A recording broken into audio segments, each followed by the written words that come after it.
Hello everybody, welcome to the channel once again.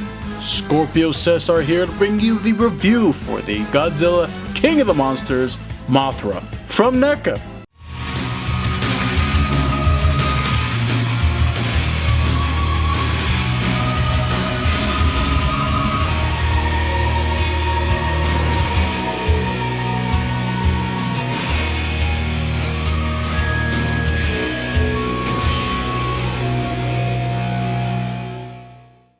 Now you know how this goes, we go through the box first, get a quick unboxing out there, and then hit on to the review. So let's first take a look at the Monsterverse logo up there on the top left side of the box. You get a nice artistic image of Mothra, I guess concept art. Not really sure where it came from, but it is god darn beautiful. Godzilla King of the Monsters Mothra down there. On the bottom, nothing. On the sides, you get a synopsis from the movie. That's all cool and dandy. Ooh, wingspan measures 12.5 inches wide. And articulated wings includes a display base with a support rod, which is really cool, but it's missing something. Take a look at the back and you got a nice promotional shot of the figure in question, along with some upcoming releases. So you know how this goes. We take a look at the inside of the box. You get a nice promotional shot of Mothra up here, and wait a minute, what the hell is Mothra? Oh god. Lamp! Lamp!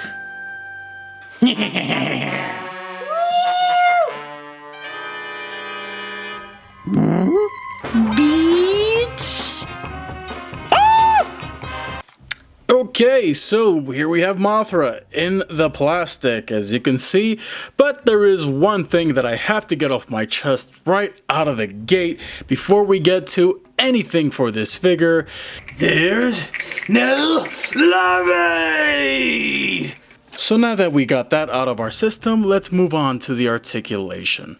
So for Mothra's limbs, her arms can move up and down. Some decent articulation there. No articulation for those little limbs in there, in the middle.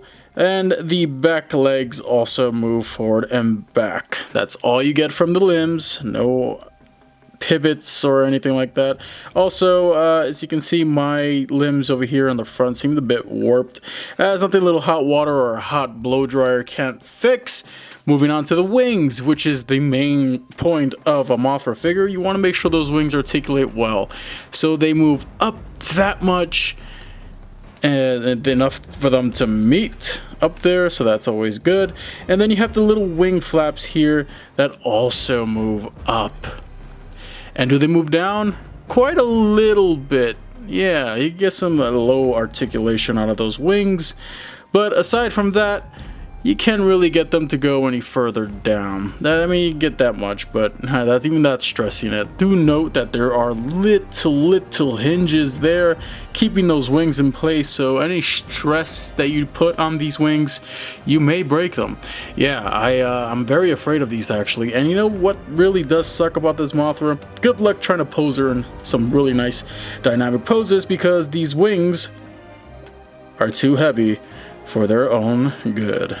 Now, while articulating Mothra doesn't blow me away, all things considered, she moves pretty well enough. For those of you who want to recreate that romantic love scene with her and Godzilla from the movie, please stop. It's the fine details in the sculpt and the design of this release that impresses me more. Mothra's main body, while small, is painted well enough with a beige color, along with some dark grays to really bring out the little details in the sculpt. You won't be able to see every nook and cranny, but it's good enough for my picky ass. The metallic blue on the eyes is noticeable enough to pop out, and the pointy ends of her limbs are painted black. However, it's the damned wings that really shine bright here.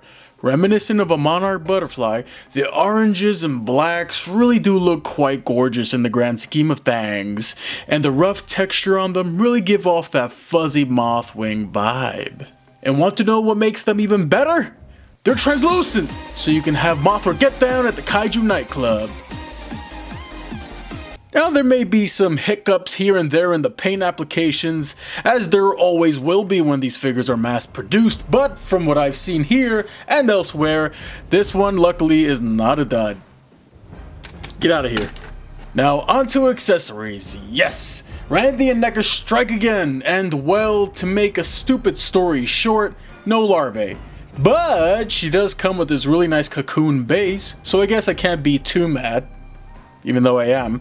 The base is sculpted nicely with that metallic green outlines and the sky blue paint underneath, while the cocoon's base is on a nice metallic silver structure. It's good.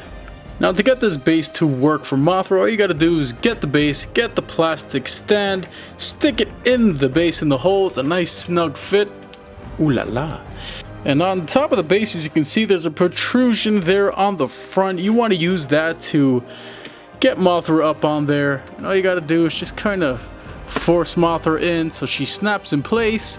And boom, Mothra is on the stand. And that is officially the first time I've actually gotten this to work for me. Definitely going to want to keep her on this base because otherwise she's pretty much useless. Good luck with the stop motion, guys. You're going to need it. Here are some size comparisons with some other King of the Monster figures from NECA and Jax.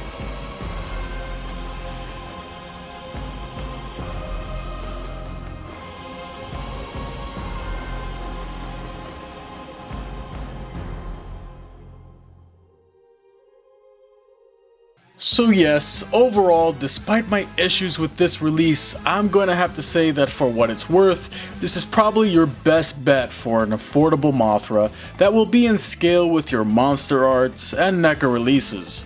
Now, if you would rather wait for the Monster Arts Mothra, good luck! Regardless of which you think is better, this Mothra here is a better attempt from NECA than their Godzilla. And while this figure isn't keeping me up at nights due to the floppy wings, it's still pretty good despite that. And I honestly can't take anything else away from it. Besides, NECA already did that when they took away that LARVA. Thanks for watching, everyone. If you found this review helpful, then please hit that like button, share it on social media, and subscribe if you haven't already. If you did, then hit that little bell icon on the channel's page so you're notified when I upload a new video. And of course, connect everything, collect everything, and I'll see you all soon. Ciao!